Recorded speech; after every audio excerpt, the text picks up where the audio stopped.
اللہ تبارک و تعالیٰ کی لاتعداد صفات میں سے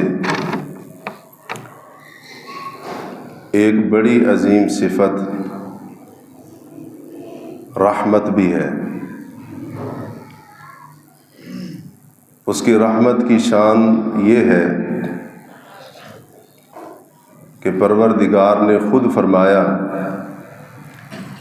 وَرَحْمَتِي وَسِعَتْ كُلَّ شَيْءٍ، میری رحمت ہر چیز پر وسیع ہے۔ سنن ابو داؤد میں یہ حدیث ہے کہ ایک مرتبہ ایک اعرابی دیہات سے تعلق رکھنے والا شخص دعا کرتے ہوئے یہ دعا کرنے لگا اللہم ارحمنی محمد، اللہم ارحمنی و محمدا ولا ترحم معنا احدا، اے اللہ صرف مجھ پر رحم کرنا اور صرف اپنے محمد پر رحم کرنا، ہم دونوں کے علاوہ کسی تیسرے پر رحم نہ کرنا۔ نبی علیہ الصلوۃ والسلام نے فرمایا لقد تحجرت واسعا، کہ تو نے اللہ کی وسیع اور لامحدود رحمت کو محدود کر دیا۔ وَرَحْمَتِي وَسِعَتْ كُلَّ شَيْءٍ، اس کی رحمت بڑی وسیع ہے۔ اس پروردگار کی شان یہ ہے کہ وہ ارحم الراحمین ہے، سب سے زیادہ رحم کرنے والا، سب سے زیادہ مہربان، اور وہ اپنے بندوں کے اوپر بڑا ہی رحم و کرم کرنے والا ہے، نہایت ہی مہربان ہے۔ یہ اس کی رحمت ہی ہے کہ اس نے اس دنیا کے اندر اپنے بندوں کو بے مقصد اور بیکار نہیں چھوڑا ہے، بلکہ اپنے بندوں کی رہنمائی کے لیے، اپنے بندوں کی ہدایت کے لیے کتابیں بھی نازل فرمائیں، آسمان سے وحی کی شکل میں اپنا پیغام بھی اتارا، اور انہی کی قوم، علاقے اور زبان سے تعلق رکھنے والے رسول بھی بھیجے۔ یہ اللہ کا اپنے بندوں کے اوپر بڑا ہی فضل ہے، بہت زیادہ اس رب کی مہربانی ہے، اس کی رحمت ہے کہ اس نے ان بندوں کی ہدایت کا انتظام فرما دیا۔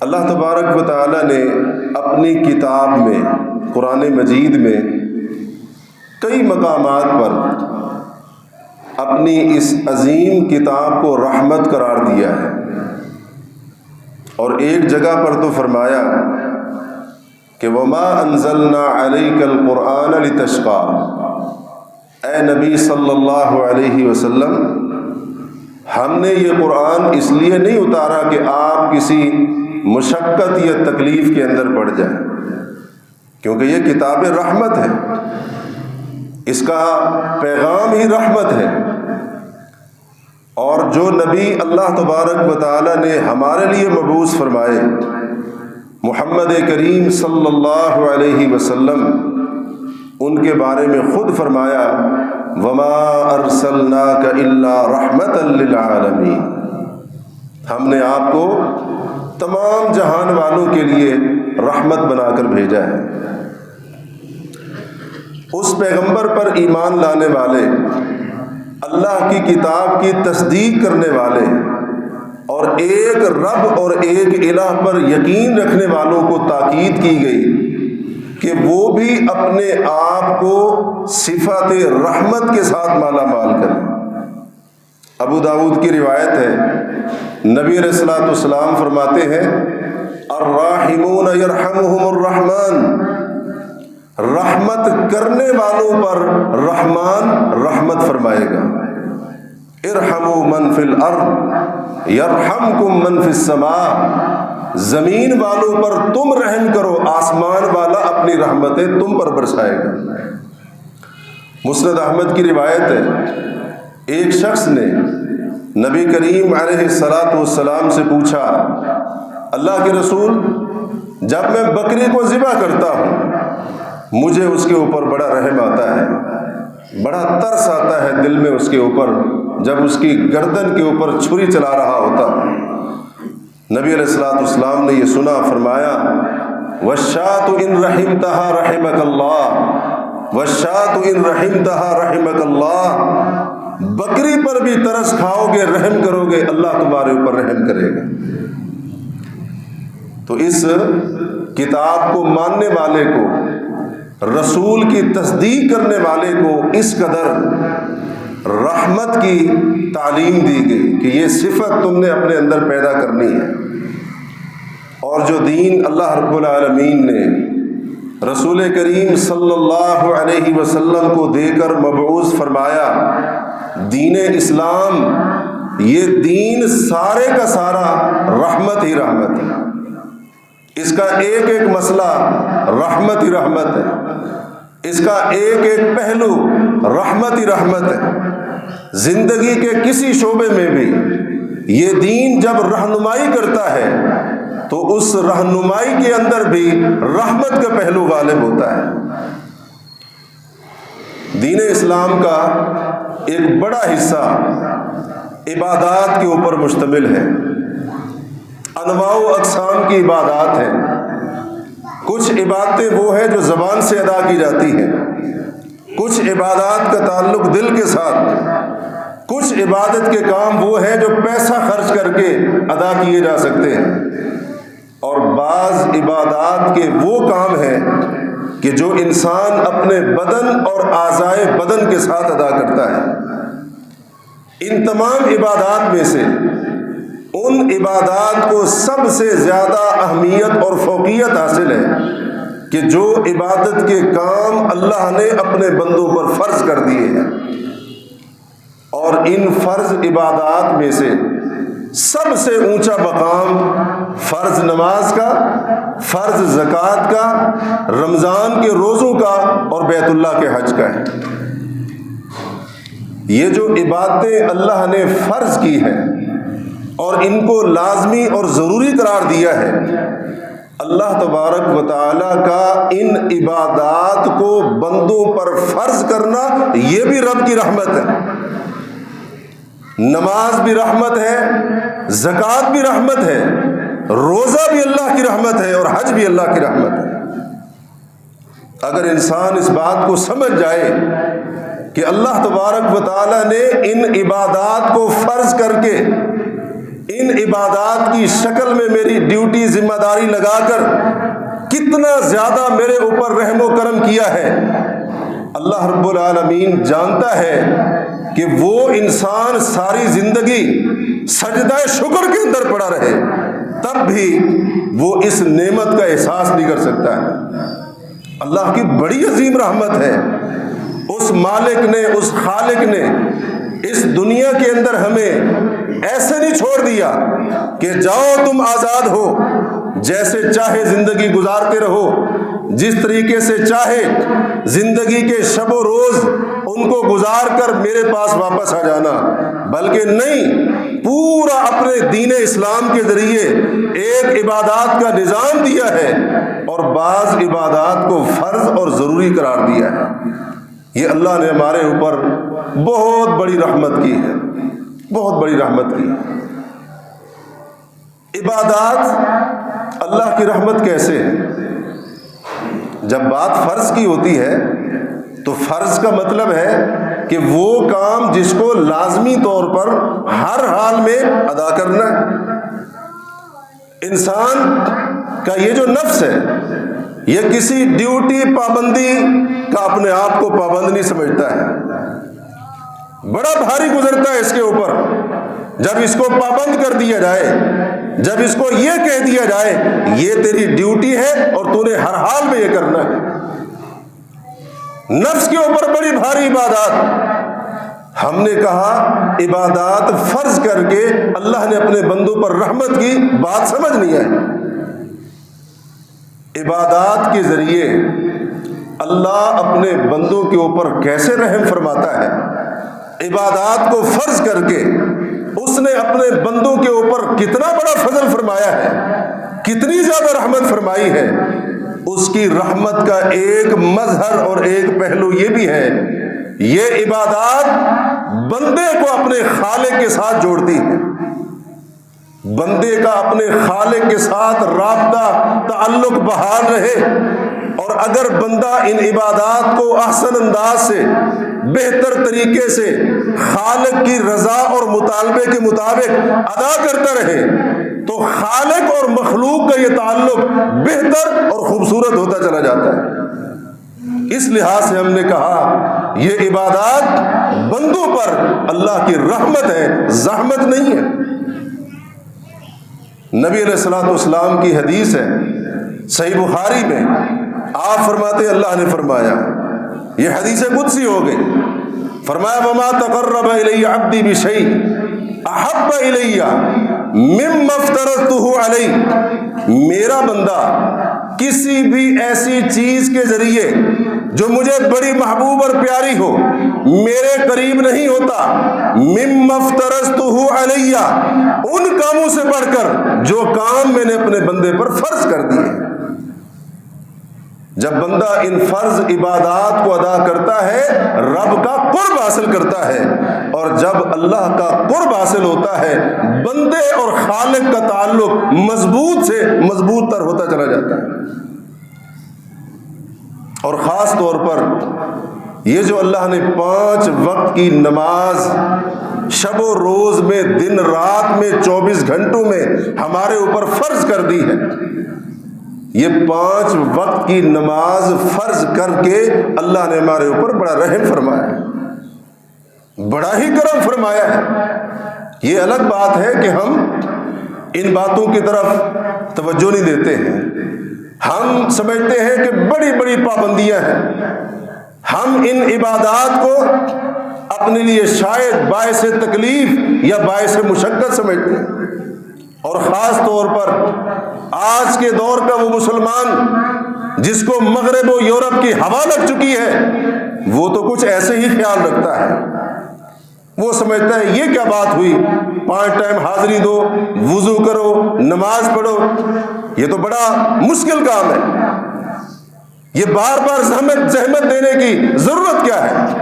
اللہ رب العالمین نے یہ جو 5 وقت کی نماز رکھی ہے دن اور رات کے اندر، یہ اس بات کی بھی دلیل ہے کہ رب العالمین کو ان تمام عبادات میں سے سب سے زیادہ محبت اور اگر کسی عبادت کے ساتھ ہے وہ 5 وقت کی نماز ہے.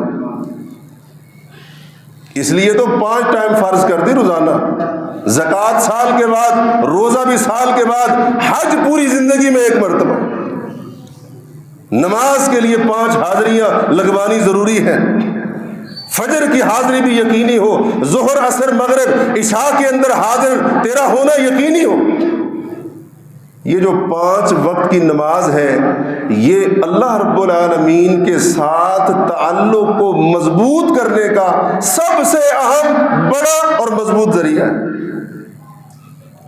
جو بندہ بے نماز ہے اس نے اپنے خالق مالک پروردگار رب العالمین کے ساتھ اپنا کنیکشن ختم کر دیا، تعلق توڑ لیا.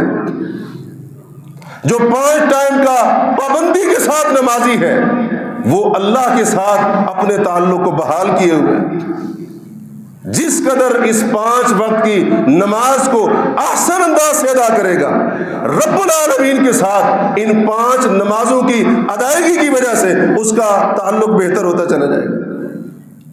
کیا اللہ کا فرمان نہیں ہے وَاسْجُدْ وَاقْتَرِبْ، سجدہ کرو رب کے قریب ہو جاؤ.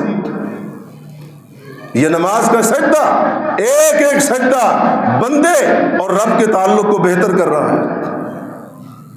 نمازی اور اس معبود برحق کے تعلق کو خوبصورت بنا رہا ہے، مضبوط کر رہا ہے. نبی علیہ الصلوۃ والسلام کی حدیث ہے صحیح بخاری وغیرہ میں، آپ نے فرمایا ان احدکم اذا قام یصلی، جب تم میں سے کوئی ایک کھڑا ہو کر نماز پڑھتا ہے فانما یناجی ربہ، وہ اپنے رب سے سرگوشیاں کر رہا ہوتا ہے۔ نماز اللہ رب العالمین کے ساتھ ہم کلام ہونے کا بہترین ذریعہ، رب سے باتیں کر رہا ہے، رب سے سرگوشیاں کر رہا ہے۔ اس لیے اللہ نے رحم فرمایا، کرم فرمایا ہمارے اوپر کہ رب تبارک و تعالی نے ہمارے اوپر ان 5 نمازوں کو اور دیگر عبادات کو فرض کر دیا۔ اگر ان عبادات کو فرض نہ کیا جاتا تو بندے کا معاملہ یہ ہے، یہ تو پھر گمراہیوں کی دلدل کے اندر گر جاتا۔ بندے کا معاملہ یہ ہے، یہ ہر کسی کے ساتھ اپنے تعلقات استوار بھی کرتا، ان کو بہتر بھی بناتا، مضبوط بھی کرتا، لیکن یہ اپنے رب کے ساتھ اپنے تعلق کو سرے سے ختم کر دیتا۔ عبادات کو فرض کر کے اللہ نے ہمارے اوپر اس لحاظ سے بھی رحمت فرمائی کہ یہ عبادات ہمیں ہماری زندگی کے اصل اور بڑے مقصد کی یاد دہانی کراتی۔ ایک بندہ کاروبار کے اندر، دفتری معاملات کے اندر، اپنی نوکری کی ذمہ داریوں کے اندر، اہل و عیال کے اندر، دیگر مصروفیات کے اندر گھرا ہوا ہے، جب مسجد سے اللہ اکبر کی صدا بلند ہوتی ہے، جب حی علی الصلاۃ حی علی الفلاح مؤذن بلاتا ہے، یہ اللہ کی رحمت کا جھونکا ہوتا ہے، یہ ندائے رحمت ہوتی ہے، یہ رب کی رحمت کی صدا ہوتی ہے۔ بندے کو دراصل پیغام دیا جاتا ہے، اے بندے اس وقت دنیا کے جس نشے کے اندر تو مدہوش بیٹھا ہوا ہے، تیری زندگی کا مقصد یہ نہیں، اب عبادت کا وقت، فرض فریضے کی ادائیگی کا وقت، اپنا سب کچھ چھوڑ چھاڑ کے آ اللہ کے گھر کی طرف، اپنے ماتھے کو جھکا، رب کے سامنے جھک، اللہ کی عبادت کر تاکہ تجھے تیری زندگی کا مقصد یاد رہے۔ اور زندگی کا مقصد کیا ہے؟ وَمَا خَلَقْتُ الْجِنَّ وَالْإِنسَ إِلَّا لِيَعْبُدُونِ، جن و انس کی تخلیق اس لیے کی تاکہ بندگی کریں، عبادت کریں۔ اللہ نے بڑا رحم فرمایا، بڑا کرم فرمایا، یہ 5 وقت کی نماز فرض کر دی، ورنہ اگر یہ 5 ٹائم کی نماز فرض نہ ہوتی یا انسان اس فریضے سے اعراض کر لے، منہ موڑ لے، تو پھر اس کا حال یہ ہوگا، دنیا کی رنگینیوں میں ایسا کھو جائے گا، وہ دنیا کو سب کچھ سمجھے گا، نہ زندگی کا مقصد یاد رہا، نہ قبر یاد رہی، نہ آخرت یاد رہی، سب کچھ یہ دنیا اس کو بھلا کے رکھ دے گی۔ جب انسان ان الجھنوں کے اندر گھرا ہوا ہوتا ہے، یہ جو حی علی الصلاۃ حی علی الفلاح کی صدا ہوتی ہے، آؤ نماز کی طرف، آؤ کامیابی کی طرف، یہ اللہ کی طرف سے رحمت کا پیغام ہوتا ہے۔ اس لیے جب نمازی مسجد میں آتا ہے، دایاں پاؤں مسجد کے اندر رکھتا ہے، اس کو کیا پڑھنے کی تعلیم دی گئی؟ اللہم افتح لی ابواب رحمتک، یا اللہ تیری طرف سے جو دعوت آئی، پکار آئی، صدا آئی رحمت والی، میں اس کے اوپر لبیک کہتا ہوا تیرے گھر کے اوپر آ چکا ہوں، تیرے گھر میں داخل ہونے لگا ہوں، یا رب اب میرے لیے اپنی رحمت کے سارے دروازے کھول دے۔ اللہ نے رحمت فرمائی کہ نہیں فرمائی؟ اللہ نے بڑی رحمت فرمائی۔ یہ نمازیں یاد دلاتی ہیں غافل بن کر زندگی نہ گزارنا، دنیا کی الجھنوں میں الجھ کر نہ رہ جانا۔ یہ دنیا تیرا ہمیشہ ہمیشہ کے لیے مسکن نہیں، کاروبار بھی ختم، نوکری بھی ختم، اور زندگی کی تمام مصروفیات دھری کی دھری رہ جائیں گی، وہاں پر یہ چیزیں کام نہیں آئیں گی۔ اگر تو اس صدائے رحمت کے اوپر لبیک کہہ کر آ کر یہ 5 حاضریاں لگوائے گا، رب تجھے کامیاب کرے گا، ورنہ تو کامیاب نہیں ہو سکتا۔ زکوٰۃ کو دیکھ لیجیے، زکوٰۃ بھی مقصد زندگی کی یاد دہانی کرواتی ہے، زکوٰۃ ریمائنڈر ہے، یاد دہانی۔ بندہ دنیا کی دولت کے، مال کے نشے کے اندر مدہوش نہ ہو جائے، قارون نہ بن جائے، فرعون نہ بن جائے، اور وہ یہ نہ سمجھے مال میرا ہے میں کیوں دوں۔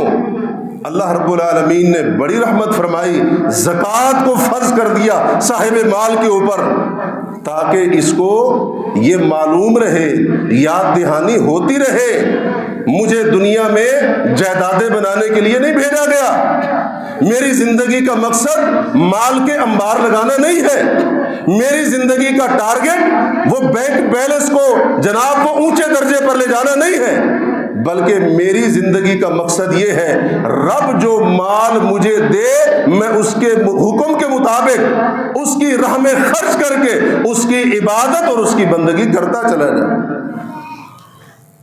روزہ بھی مقصد زندگی یاد دلاتا ہے، حج بھی مقصد زندگی یاد دلاتا ہے۔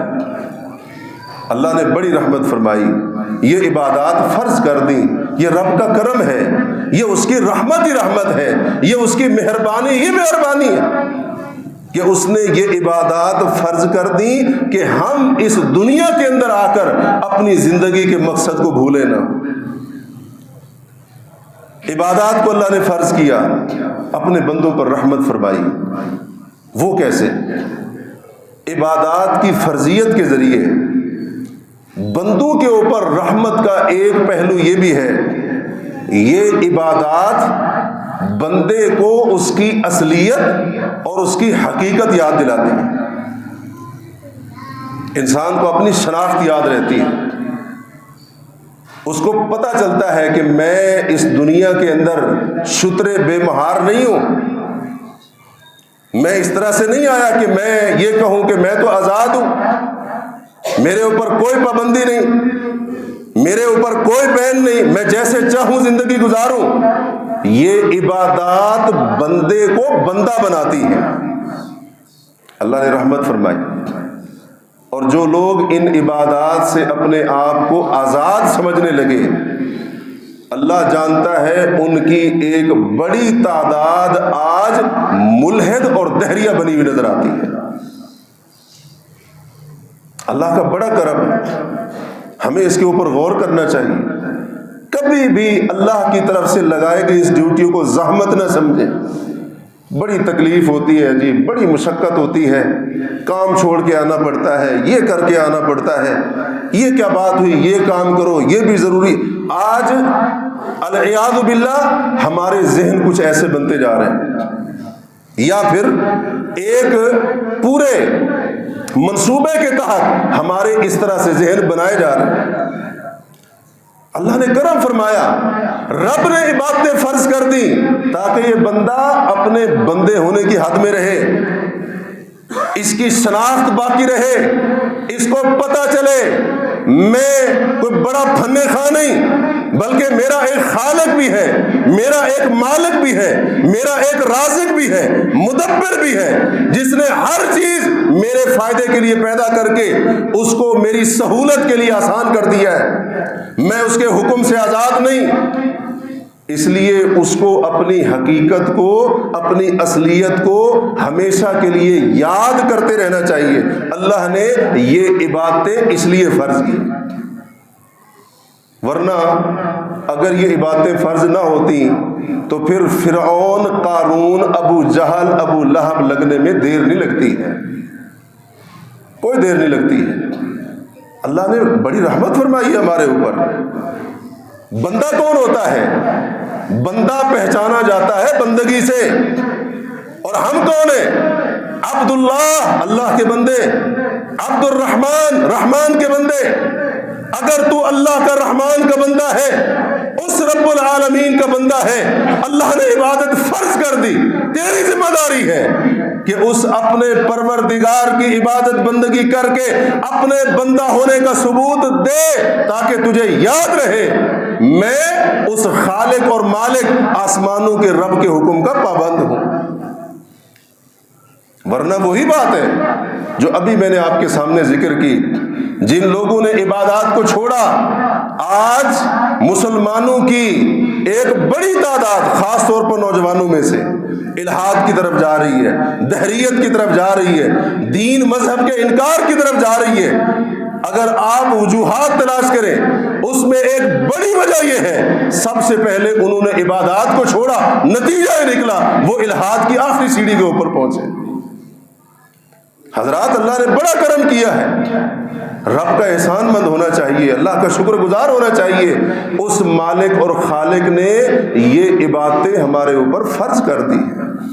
رب چاہتا ہے بندہ اپنی حد میں رہے، یہ اپنی شناخت کو مسخ نہ کرے، اس کو پتہ ہونا چاہیے، اس کے ذہن میں ہر وقت یہ رہنا چاہیے میں کوئی بڑی چیز نہیں ہوں، بلکہ ایک ذات ہے جس کا میں پابند ہوں، جس کا میں محتاج ہوں، اور وہ رب العالمین کی ذات ہے۔ ایک دعا ہے نبی علیہ الصلوۃ والسلام کی، صحیح مسلم میں آپ رکوع کے اندر وہ دعا پڑھتے تھے، ذرا غور کیجئے گا اس دعا کے الفاظ کے اوپر۔ بندہ جب اس دعا کے ترجمے مفہوم پر غور کرے اس کو سمجھ آ جائے گا کہ اللہ رب العالمین نے واقعی میری بہتری کے لیے ہی عبادتیں فرض کی۔ سیدنا علی رضی اللہ عنہ کی روایت ہے صحیح مسلم میں، بہت ساری اس میں دعائیں ہیں، کہتے ہیں وَإِذَا رَكَعَ، جب رسول کریم رکوع میں جاتے تھے، یقول آپ فرماتے تھے اللہم لک رکعت وبک آمنت ولک اسلمت، یا اللہ میں نے تیرے لیے رکوع کیا ہے، تیرے سامنے جھکا ہوں۔ کیا کسی کے اندر ہمت ہے کہ مجھے جھکا سکے؟ کسی مخلوق کے اندر ہمت نہیں، لیکن یہ سر اب تیرے سامنے حاضری دیتے ہوئے جھکا ہوا ہے۔ یہ نماز، یہ عبادت بندے کو بندہ بناتی ہے کہ نہیں بناتی؟ ورنہ جب انسان کہے گردن جناب اکڑائی ہوئی، سینہ تانا ہوا، یہ کہے کون ہے جو مجھے اپنے سامنے جھکا سکتا ہے، تو پھر ایک وقت ایسا آتا ہے کہ وہ رب کے سامنے بھی جھکنا گوارا نہیں کرتا ہے، اس کی عبادت کو بھی اپنی توہین یا تحقیر سمجھتا ہے۔ اللہم لک رکعت، یا رب یہ سر تیرے آگے جھکا ہوا حالت رکوع میں تیرے لیے رکوع کیا ہے، وَبِكَ آمَنْتُ، تیرے اوپر ایمان لایا، وَلَكَ أَسْلَمْتُ، یا اللہ یہ جو رکوع سر میں جھکا ہے تیری فرما برداری کر کے جھکا ہے۔ غور کیجئے ایک ایک لفظ کے اوپر، ایک ایک لفظ کے اوپر غور کیجئے۔ اس کے بعد کیا کہا؟ خشع لک سمعی و بصری و مخی و عظمی و عصبی، نبی علیہ الصلوۃ والسلام نے اس جسم میں سے 5 اعضاء کا نام لیا، 5 اعضاء کا نام لیا، فرمایا یا رب جس طرح سے میرا سر جھکا ہوا ہے، میں رکوع میں اپنی پیٹھ کمر کو تیرے سامنے سیدھا کر کے کھڑا ہوں، تیری اطاعت میں، تیری فرما برداری میں، یا رب میں اس بات کا اقرار کرتا ہوں میرے کان بھی تیرے سامنے جھک گئے، میری آنکھیں بھی تیرے سامنے جھک گئی، اور وَمُخِّي، میرا دماغ بھی یا اللہ تیرے سامنے جھک گیا۔ جو اس چیز کی حقیقت کو پہنچے گا کبھی وہ کہے گا بات تو قرآن میں لکھی ہے میرے دماغ میں نہیں آتی ہے، حدیث بخاری مسلم کی ہے، رسول اللہ کا فرمان میں مانتا ہوں لیکن کیا کروں عقل نہیں مانتی ہے۔ کیا وہ کہے گا یہ جو رکوع کے اندر رب کے سامنے اقرار کر چکا ہے وہ مخی، یا رب میری ذہنی صلاحیتیں، میری عقل، میری فہم و فراست سب تیرے سامنے، وہ بھی رکوع کے اندر جھکی ہوئی؟ یہ تکبر کہاں سے آتے ہیں؟ جب انسان رب کی عبادت کو چھوڑتا ہے، شناخت ہی بھول گیا، کہتا ہے جی رب ہوتا تو مجھے نظر آتا، العیاذ باللہ۔ اس طرح کی باتیں زبان سے بڑی آسانی سے کر جاتا ہے، اس طرح کے منفی اور شیطانی خیالات کو اپنے دلوں اور اپنے دماغ کے اندر بڑی آسانی سے اٹھائے پھرتا ہے۔ اگر اس کو اپنی حقیقت پتہ ہوتی تو کبھی یہ اس طرح کی جرأت نہ کرتا۔ اس کے بعد کیا فرمایا؟ وَعَظْمِي، یا رب میرے جسم میں جو 360 ہڈیاں اور جوڑ ہے نا، ان میں سے ایک ایک ہڈی، ایک ایک جوڑ وہ تیرے سامنے جھکا ہوا ہے۔ اللہ اکبر، غور کیجیے، یہ نماز، یہ عبادت بندے کو شناخت بتا رہی ہے، جائیے پڑھیے میڈیکل سائنس کو، اور میڈیکل سائنس کی طرف جانے کی ضرورت نہیں ہے۔ ایک چھوٹا سا ریڑھ کی ہڈی کا موہرا ہل جائے، طاقتور سے طاقتور انسان چلنے پھرنے سے عاجز آ جاتا ہے۔ کس چیز کا غرور ہے، کس چیز کا تکبر ہے؟ ہمیں اللہ کے سامنے نہ جھکیں گے، نہ عبادت کریں گے، اور آگے سے جناب اعتراض، آگے سے باتیں، پتہ نہیں کیا کچھ نہیں ہے۔ میری ہڈیاں بھی یا رب تیرے سامنے جو ایک ایک ہڈی، جسم کا ایک ایک جوڑ، وہ اللہ رب العالمین کے احسان اور اس کی نعمت کے اوپر جو ہے نا، اس کے آگے قرضدار ہے۔ اور آگے کیا فرمایا؟ وَعَصْبِي، یا اللہ میرے جو پٹھے ہیں، یہ کندھوں کے پٹھے ہو گئے، یہ بازو کے پٹھے ہو گئے، یہ پنڈلیوں کے پٹھے ہو گئے، جتنے بھی پٹھے ہیں، تھوڑا سا پٹھے میں کھچاؤ آ جائے ہمیں تو موت نظر آنے لگ جاتی ہے۔ یہ اگر پٹھوں میں قوت ہے، ہڈیاں بالکل صحیح سلامت ہے، بندہ جسم کی قوت کے ساتھ بڑے بڑے مشکل سے مشکل کام کر رہا ہے، تکبر میں نہ آنا، اپنی شناخت کو مسخ نہ کرنا، یہ اس رب کا احسان ہے۔ یہ عبادت بندے کو اس کی اصلیت، اس کی حقیقت رب کے سامنے محتاجی سکھاتی ہے۔ ایک دعا اس کے اوپر غور کر کے دے۔ اور سجدے کے اندر بھی ایک اور دعا ہے، اس کے بھی الفاظ ہیں جس میں نبی علیہ الصلوۃ والسلام نے چہرے کا ذکر کیا، کانوں اور آنکھوں کا ذکر کیا، اور یہ بھی ذکر کیا کہ اللہ رب العالمین نے میرے چہرے کو بڑا خوبصورت بنایا۔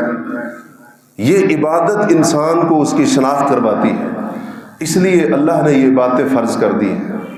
کافر کو پتہ ہی نہیں ہے رب کون ہوتا ہے، پروردگار کون ہوتا ہے۔ اے مسلمانوں، اللہ نے ہم پر بڑا رحم کیا ہے، اس لیے ان باتوں کو زحمت نہ سمجھنا، 5 ٹائم کی نماز کو مشقت تکلیف نہ سمجھنا۔ یہ کیا کر دیا، ہر وقت نماز پڑھو، ہر وقت ابھی تو ایک پڑھ کے آئے تھے پھر اذان ہو گئی، اس طرح کا خیال کبھی نہ ذہن کے اندر نہ لانا۔ یہ جو بار بار تمہیں یاد دہانی کروائی جاتی ہے، یہ فریضہ ہے، یہ فرض ہے، یہ بھی کرنا ہے، یہ بھی لازمی طور پر کرنا ہے۔ اس رب نے تیری شناخت کو باقی رکھنے کے لیے تیرے اوپر عبادتیں فرض کر دی، اور اللہ رب العالمین نے ان عبادات کے ذریعے اس طرح سے بھی ہمارے اوپر رحمت فرمائی، بڑا فضل فرمایا کہ یہ عبادات ہماری طہارت اور ہماری پاکیزگی کا ذریعہ ہے۔ اللہ کا رحم ہے، اللہ رحم و کرم نہ فرماتا ہم اللہ کی قسم انتہائی گندے رہتے، غلاستوں کے اندر پڑے ہوتے، انتہائی غلیظ زندگی ہم گزار رہے ہوتے۔ اللہ نے کرم فرمایا، اس لیے کسی عبادت کو زحمت نہ سمجھنا۔ سورہ مائدہ کی آیت نمبر 6 اللہ رب العالمین نے وضو کا حکم دیا۔ وضو اگر پانی نہیں ہے، تیمم، اس کا حکم دے دیا اللہ رب العالمین نے۔ اور آیت کے آخر میں کیا فرمایا؟ اللہ تبارک و تعالی تمہارے اوپر تنگی نہیں ڈالنا چاہتا ہے، وَلَٰكِن يُرِيدُ لِيُطَهِّرَكُمْ۔ اے مسلمانوں، وضو، غسل، تیمم، طہارت کے احکام، مسائل سن کر یہ نہ سمجھنا یہ تنگی کیوں ڈال دی، یہ مشقت کیوں ڈال دی۔ اللہ تم پر تنگی نہیں ڈالنا چاہتا ہے، وَلَٰكِن يُرِيدُ لِيُطَهِّرَكُمْ، بلکہ اللہ تو چاہتا ہے تمہیں پاک کر دے، تمہیں پاک کر دے۔ کافر سے پوچھئے کبھی، غیر مسلم سے، وضو کا اس کو کیا پتا، غسل جنابت کا کیا پتا۔ کافر عورتوں کو بھی تو ماہواری آتی ہے، اس کے بعد بھی غسل کرنا ضروری ہوتا ہے، پتہ نہیں ہے ان کو، گندے ہیں، نجس ہیں، پلید ہیں، نجاست گندگی کے اندر زندگی گزار رہے ہیں۔ اللہ نے کتنا بڑا کرم فرمایا، رب نے وضو کا حکم بھی دے دیا، غسل جنابت کا بھی، طہارت کا بھی، اس کے احکام بھی سکھا دیے۔ اللہ پاک کرنا چاہتا ہے، رب نے عبادتیں اس لیے فرض کی ہے، میرا مسلمان بندہ، میرا مومن بندہ پاک صاف بن کر طہارت اور پاکیزگی والی زندگی گزارے۔ اور یہ عبادتیں صرف ظاہری یا جسمانی طہارت کا ذریعہ نہیں ہے، یہ روح کی طہارت کا بھی ذریعہ ہے، اور باطن کی اصلاح اور طہارت کا بھی اہم ذریعہ ہے۔ اللہ تبارک و تعالیٰ نے نماز کے بارے میں فرمایا قد افلح من تزکا وذکر اسم ربہ فصلی، یقیناً حقیقت ہے، کوئی شک ہی نہیں اس بات کے اندر، وہ انسان فلاح پا گیا، من تزکا، جس نے اپنے آپ کو پاک کر لیا، تزکیہ نفس کر لیا، اپنے جسم، اپنی روح کو، اپنے ضمیر کو، اپنے باطن کو ان تمام آرائشوں سے، گندگیوں سے پاک اور صاف کر لیا جو اس کی کارکردگی کو متاثر کرتی ہے۔ فرمایا قد افلح من تزکا وذکر اسم ربہ فصلی، اور اپنے رب کے نام کا ذکر کیا، پھر نماز بھی پڑھی۔ یہ نماز ہماری جو اندرونی، ہمارے اندر جو اندرونی طور پر گرد و غبار اور آلائشیں جمع ہو جاتی ہیں، یہ نماز اس کی تطہیر اور صفائی کا بخوبی اہتمام کرتی ہے۔ اللہ نے کرم فرمایا۔ نبی علیہ الصلوۃ والسلام کی مشہور حدیث آپ نے کئی بار سن رکھی، صحیح بخاری وغیرہ میں، آپ نے پوچھا صحابہ سے اگر تم میں سے کسی ایک کے گھر کے سامنے نہر ہو، 5 مرتبہ نہائے، اس کے جسم پر میل کچیل باقی رہے گی؟ کہا اللہ کے رسول نہیں۔ فرمایا فذلک مثل الصلوات الخمس، یہی مثال 5 نمازوں کی ہے۔ یطہر بہن اللہ الخطایا، اللہ ان 5 نمازوں کے ذریعے بندے کے گناہوں کو دھو ڈالتا ہے۔ یہ گناہوں کو دھونا اصل میں بندے کی روح کو پاک کرنا ہے، جسم بھی پاک اور روح بھی پاک۔ یہ اللہ کی رحمت ہے ہمارے اوپر۔ اور بات کریں اگر زکوٰۃ کی، تو زکوٰۃ کا ایک معنی ہی پاک کرنا ہے۔ اللہ کا قرآن کہتا ہے خذ من اموالہم صدقہ تطہرہم وتزکیہم بہا وصلی علیہم ان صلاتک سکن لہم۔ اے نبی علیہ الصلوۃ والسلام، ان کے مالوں میں سے آپ ان سے صدقہ زکوٰۃ وصول کریں، تزکیہم، اس زکوٰۃ کے ذریعے آپ ان کو پاک کریں، وتطہرہم بہا، اور اس صدقے کے ذریعے آپ ان کی طہارت کا انتظام کریں، وصلی علیہم، اے نبی جب میرا کوئی مومن بندہ آپ کے پاس اپنے مال کی زکوٰۃ لے کر آئے، اے نبی آپ نے مجھ سے دعا کرنی ہے، یا رب اپنی رحمتیں اپنے اس بندے کے اوپر نازل فرما، ان صلاتک سکن لہم۔ جب آپ اس زکوٰۃ دینے والے کے حق میں دعا کریں گے رحمت کی، اللہ اس دعائے رحمت کی وجہ سے ان کو سکون پہنچائے گا۔ تو زکوٰۃ بھی اللہ نے رکھی کس لیے؟ تزکیہ نفس کے لیے، ورنہ یہ دنیا کا حرص، یہ لالچ، یہ بخل، یہ اس قسم کے جو جذبات ہیں، انسان اس کی روح کو مردہ کر ڈالے۔ اس لیے دیکھ لیجیے اگر یقین نہیں آتا، جو زکوٰۃ کے فریضے سے منہ موڑتا ہے، ہیلے بہانے کر کے زکوٰۃ کے فریضے کو ترک کرنے کی کوششوں کے اندر اپنے ذہن کو کھپاتا ہے، اللہ کی قسم اس کے سامنے انتہائی مجبور انسان ایڑیاں رگڑ رگڑ کر مرتا کیوں نہ رہے، اس کو کوئی فرق نہیں پڑے گا۔ اللہ نے روح کی تطہیر کے لیے، باطن کی طہارت اور پاکیزگی کے لیے زکوٰۃ کو فرض کیا۔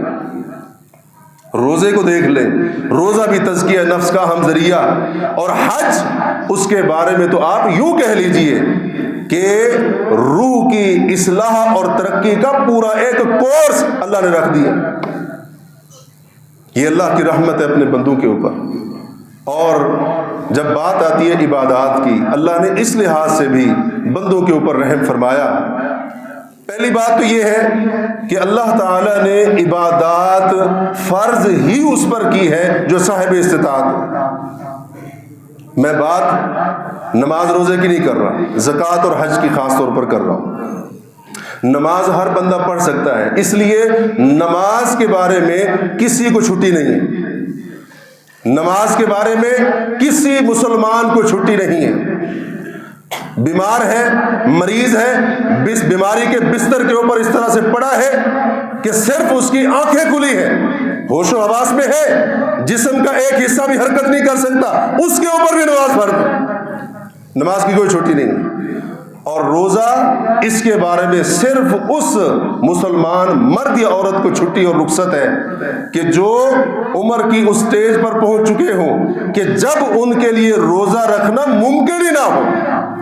لیکن اللہ نے پھر بھی چھٹی نہیں دی، بلکہ کیا کہا، ہر دن کے روزے کے بدلے میں ایک مسکین کو بطور فدیہ کھانا کھلانا ہے۔ اور رہی زکوٰۃ، ہر ایک کے اوپر فرض ہے۔ کیا اللہ نے ہر کلمہ پڑھنے والے کی ڈیوٹی لگا دی؟ تو امیر ہے، تو غریب ہے، تیری اعلیٰ نوکری ہے، تو بہت بڑا بزنس مین ہے، تو دہاڑی کرتا ہے، مزدوری کرتا ہے، ہر حال میں تو نے اتنے پرسنٹ دینا ہے؟ نہیں، اللہ نے یہ ڈیوٹی نہیں لگائی۔ جو صاحب نصاب ہوگا، صاحب استطاعت ہوگا، زکوٰۃ فرض ہی اسی پر ہوگی۔ جو اس نصاب کو نہیں پہنچتا ہے، اللہ نے فرض ہی نہیں کی، اللہ کی رحمت۔ اور حج بھی اللہ نے صاحب استطاعت پر وہ بھی زندگی میں ایک مرتبہ رکھا ہے۔ اب دیکھیے اللہ نے کتنی بڑی رحمت کی۔ ہم تو یہ سمجھ بیٹھے نا اسلام بڑا مشکل کام ہے، دین کے اوپر بڑا چلنا مشکل ہے، ہم نے ذہن بنا لیا، دل و دماغ کے اندر اسی چیز کو جگہ دے دی۔ اللہ کی رحمت دیکھیے، 24 گھنٹوں میں 5 نمازیں فرض کی۔ 24 گھنٹوں میں کتنی نمازیں؟ 5 ٹائم کی نماز۔ پہلے کتنی تھی؟ معراج کی رات کی بات کر رہا ہوں، اللہ نے کتنی فرض کی تھی؟ 50۔ کتنی رہ گئی؟ 5 نمازوں کو ادا کرنے کے لیے ہم کہتے ہیں جی 1 گھنٹہ چاہیے۔ 24 گھنٹوں میں سے 1440 منٹ میں سے صرف 60 منٹ، 1 گھنٹہ اللہ نے ڈیوٹی لگائی نماز پڑھنی، باقی 23 گھنٹے اللہ نے مجھے دے دیے، 1380 منٹ اللہ نے مجھے دے دیے۔ تو رزق کما، آرام کر، باقی معاملات کو نمٹا۔ 60 منٹ، 1 گھنٹہ نماز پڑھنی پڑے گی۔ اب ذرا سوچئے، اگر وہ 50 کی 50 ہی رہتی، کتنی دیر لگتی ان 5 نمازوں کو ادا کرنے پر؟ 500 منٹ، 8 گھنٹے 20 منٹ لگتے اس کے اوپر۔ 24 گھنٹوں میں سے 8 گھنٹے 20 منٹ صرف نمازوں کو ادا کرنے میں لگے۔ اللہ نے رحم نہیں کیا؟ ہم نے 5 نمازوں کو بھی بوجھ سمجھ لیا۔ بوجھ نہ سمجھے، اس رب کا بڑا کرم ہے۔ اللہ نے رمضان کے روزے فرض کیے صرف 1 مہینے کے، 1 مہینے کے 12 پر تقسیم کرے، ہر مہینے میں سے 3 روزے بنتے ہیں، بس 1 مہینے کے اکٹھے فرض کر دیے۔ اگر اللہ رب العالمین 6 مہینوں کے روزے فرض کر دیتا، ہمیں رکھنے پڑتے، 9 مہینوں کے روزے رکھنے پڑتے، پورے سال کے روزے رکھنے پڑتے، نہ رکھتے ہماری پکڑ ہوتی۔ 11 مہینے اللہ نے کوئی روزہ فرض نہیں کیا، 1 روزوں کا مہینہ رمضان کا مہینہ کہا یہ فرض ہے۔ ہم نے اس کو بھی بوجھ سمجھ لیا، اور ہماری اکثریت اس فریض عبادت سے بھی جان چھڑائے ہوئے۔ زکوٰۃ کتنی رکھی؟ 40واں حصہ، 2.5%، 40واں حصہ، 40واں حصہ زکوٰۃ کے طور پر دے دے، باقی تیرے مال کے 39 حصے وہ تیرے ہیں۔ اور حج کی ہم نے بات کی زندگی میں 1 بار، تو اللہ نے بڑا فضل فرمایا ہے، بڑی رحمت فرمائی ہے، لیکن ہم ان عبادات کو بوجھ سمجھے ہوئے۔ تو اس لیے یہ جو اللہ رب العالمین کا نظام ہے عبادات کا، اس کو سمجھیے۔ عبادت پہلی بات تو یہ ہے، زکوٰۃ ہے جیسے، یا حج ہے صاحب استطاعت پر فرض ہے۔ بندے کے اندر طاقت نہ ہو فرض ہی نہیں ہوتی ہے۔ اچھا طاقت ہے، فرض ہو گئی، عبادت کے اندر کچھ دشواری ہو رہی ہے، اللہ کی ایک اور رحمت آ جاتی ہے، آسانیاں پیدا کر دی۔ بیمار ہو، پانی نہیں مل رہا، تیمم کر، یہ پابند نہیں کیا تمہیں جناب ملتان جانا پڑے وہاں سے پانی لے کر آنا ہے، تمہیں کسی اور طرف جانا پڑے، نہیں، پانی ڈھونڈ کر، بے شک پیسے لگا کر خریدنا کیوں نہ پڑے، تم نے پانی سے وضو کرنا ہے۔ اللہ نے رحمت فرمائی، پانی نہیں ہے، یا تم بیمار ہو تیمم کر، مٹی کے ساتھ پاک ہو جائے۔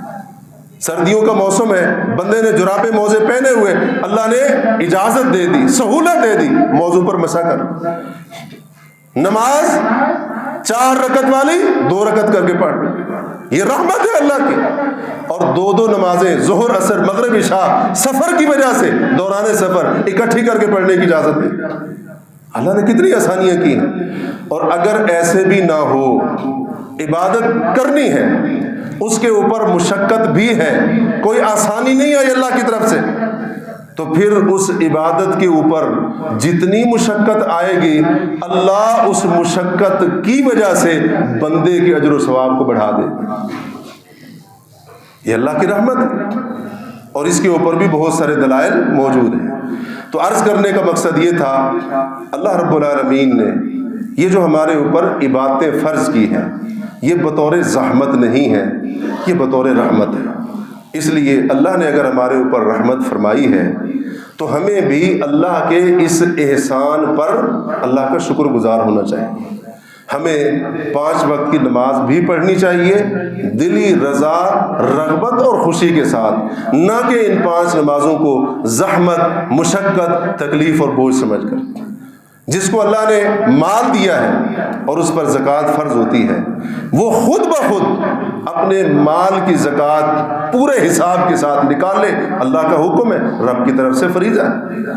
رمضان جب آئے تو ہم میں سے کسی کا ایک روزہ بھی بغیر شرعی عذر کے نہیں چھوٹنا چاہیے. اور جس بندے کو اللہ نے مال دیا اس کے اوپر حج فرض ہوتا ہے، اس کو بھی چاہیے بلا تاخیر اس فریضے کی ادائیگی کے لیے بھی وہ کوشش کرے، اس کے اندر بھی تاخیر نہ کرے. یہ اللہ کی وہ رحمت ہے جو اس نے ہمارے اوپر کی ہے. اللہ رب العالمین سے ہم دعا کرتے ہیں اللہ تبارک و تعالی ہمیں ان عبادات کا پابند بنا دے. اللہ تبارک و تعالی ہمیں اپنی رحمت کے ان پہلوؤں سے بھرپور فائدہ اٹھانے کی توفیق عطا فرمائے. اللہ تبارک و تعالی ہمارے لیے ہر معاملے کے اندر آسانی فرمائے. اللہ تبارک و تعالی ہمیں ہر خیر اور نیکی کی توفیق عطا فرمائے. ہماری جماعت کے ایک بہت بڑے خطیب ہیں پروفیسر عتیق اللہ عمر صاحب. یہاں بھی وہ مجھے یاد ہے 1-2 دفعہ درس دے گئے تھے. تو اس وقت ان کی طبیعت کافی خراب ہے، دعاؤں کی درخواست کر رہے تھے. تو خصوصی طور پر ان کے لیے دعا کیجیے اللہ تبارک و تعالیٰ ان کو شفا یاب فرمائے. آپریشن بھی ہے ان کا، تو اس حوالے سے بھی دعا کریں، اور ان کے ساتھ ساتھ اللہ تعالیٰ تمام مسلمانوں کو شفا یاب فرمائے. اقول قولی ھذا واستغفر اللہ لی ولکم.